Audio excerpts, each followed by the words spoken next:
பாய் friend எனக்கு இருக்குங்கிறத நான் தான் அவங்ககிட்டயே சொன்னேன், நான் தான் உங்ககிட்டயே சொன்னேன், நான் தான் எல்லார்கிட்டயும் சொன்னேன். எந்த கான்சிக்வன்ஸுமே பற்றி கவலைப்படாத ஒரு பொண்ணு. ஆதிரேக்கு எஃப்ஜே ரொம்ப பிடிக்கும். ஒரு வழியாக ஆதிரே வந்து எஃப்ஜேவை லவ் தான் பண்ணோன்றத ஒரு மாதிரி அக்செப்ட் பண்ணிட்டாங்க. அது எப்படின்றத அந்த வீடியோவில் பார்ப்போம்.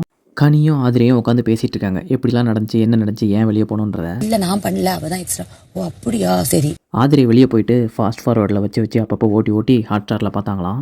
அதில் எல்லாத்துலேயுமே வந்து இவன் தான் என்னை வச்சு கேம் ஆடிருக்கான்றது நல்லா தெளிவாக தெரிஞ்சிருச்சு அப்படின்னு வந்து சொல்கிறாங்க. ஆனால் கனி வந்து நான் பார்த்த வரைக்கும் அப்படி இல்லை, நீங்கள் 2 பேரும் என்ன ஆனாலும் வெளியே என்ன பேர் வந்தாலும் பரவாயில்லன்ற மாதிரி ரொம்ப தெளிவாக தான் இருந்தீங்கன்றது எனக்கு தெரியுதுன்னு சொன்னாங்க. அது எனக்கு கரெக்டுன்னு தோணுச்சு. அந்த இடத்துல எனக்கு தெரிஞ்சது எல்லாத்தையும் கனெக்ட் பண்ணி பார்க்கும்போது அப்படி தான் இருந்தது.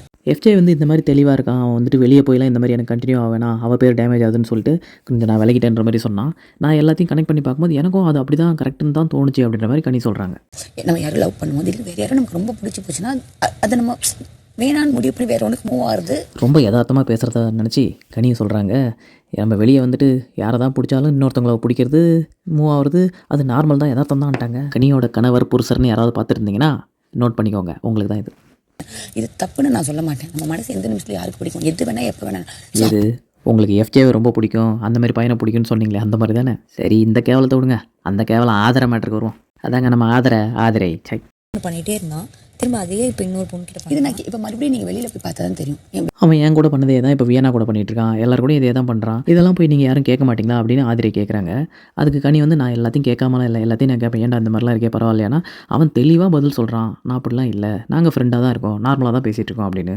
எனக்கு நான் எது வந்தாலும் வெளியே போய் நான் சமாளிச்சுப்பேன், எனக்குலாம் ஒன்றும் பிரச்சனை இல்லை அப்படின்னு சொல்லியிருக்காராம். அதாவது எஃப்ஜேக்கு வந்து இப்படி கட்டி பிடிச்சி தொங்குறது, அது கனியாக இருந்தாலும் சரி யாராக இருந்தாலும் சரி, அதெல்லாம் அவருக்கு பொறுத்த வரைக்கும் நார்மலான விஷயம். அதனால நீங்கள் வியனாட்டு கூட அவர் சொல்லியிருப்பார், நீ வந்து ஒரு மாதிரி தயங்கிலாம் ஹக் பண்ணாத, நார்மலாக எப்போ பார்த்தாலும் எல்லாரும் முன்னாடியும் ஹக் பண்ணு, அப்போ தான் அது வந்து நார்மலாக தெரியும், இல்லைனா ஒரு மாதிரி ஆக்வர்டாக வேடாக தெரியும்னு வேணா ஆமாம் அப்படின்னு ஒத்துக்கிட்டாங்கல்ல, அதுதான் இது. சூப்பராக என்னை வச்சு அவன் விக்டிம் கார்டு ப்ளே பண்ணான். சரியா, என்கிட்ட நல்லா ஜாலியாக இருக்கிறதுலாம் இருந்துட்டு.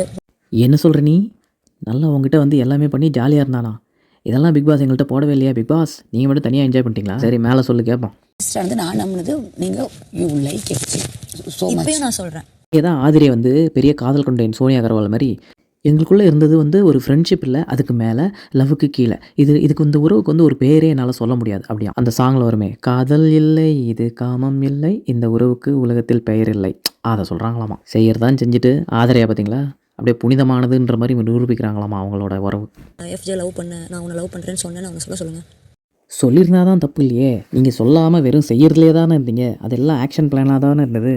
வெளியே போய் உங்கள் 2 பேருக்குள்ளே நடந்ததை கேவலத்தை அதை பற்றி பார்த்துட்டு வராமல் இங்கே வந்து நீங்கள் வினோத் கூட மோதிக்கிட்டு உட்காந்துருக்கீங்க. அது மட்டும் இல்லாமல் பாருக்கு பிஆர் டீம் பயங்கரமாக இருக்குன்றது தெரிஞ்சு அவங்களுக்கு சப்போர்ட் வேறு. நல்லா விளையாடியும் தோற்று போயிட்டோமேனு சோகமாக வெளியே போன ஆதிரை சொம்பா வெளியே வந்துட்டீங்க உள்ள, அதுவும் பார்வதிக்கு. அதுதான் உண்மை. எப்படி வந்து அந்த பொண்ணு வந்து அவள் லவ் பண்ணுறா, எனக்கு அது வேணா நீ எப்படி ரெஜிஸ்டர் பண்ணுவேன் இப்படியே சொல்லி மழுப்புறாங்களேன்னு கனி கேட்குறாங்க. சரி, இப்போ நீங்கள் வந்து ஒரு அன்பில் தானே இருந்தீங்க, எந்த ஒரு இதுவும் இல்லைன்னு சொல்ல முடியுமா?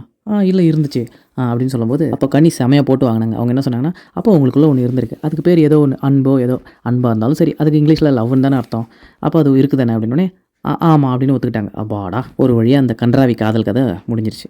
நீ பாருக்கு சொம்புத்துக்கு அதெல்லாம் பிரச்சனை இல்லை, ஆனால் வெளியில் போய் யாருக்கு நல்ல சப்போர்ட் இருக்குது, பிஆர் டீம் இருக்குது, அதெல்லாம் தெரிஞ்சு உனக்கு ஓட்டு வாங்கணுன்றதுக்காக நீ ஒன்று பண்ணுற தெரியுமா? இப்போ உன் நேர்மையான கேம் எல்லாம் போயிடுச்சு. எப்போ பார்த்தாலும் வினோத் கூட மோதிர அந்த ஆதரன்ற பேரை ஈத்தரன்னு மாத்திர. அவ்வளோதாங்க. இது மாதிரி அன்சீன் வீடியோஸ் ஃபன்னாக பார்க்குறதுக்கு நம்ம சேனல் லைக் பண்ணி சப்ஸ்கிரைப் பண்ணிக்கோங்க. வீடியோ கடைசி வரைக்கும் பார்த்தீங்கன்னா ஒரே ஒரு லைக் போடுங்க, ஃப்ரீயாக தானே இருக்குது. அது இந்த ஆதிரை எஃப்ஜேவோட வேஸ்ட்டான பாஸ்ட்டை பற்றி நீங்கள் என்ன நினைக்கிறீங்கன்றதை கமெண்ட்டில் சொல்லுங்கள்.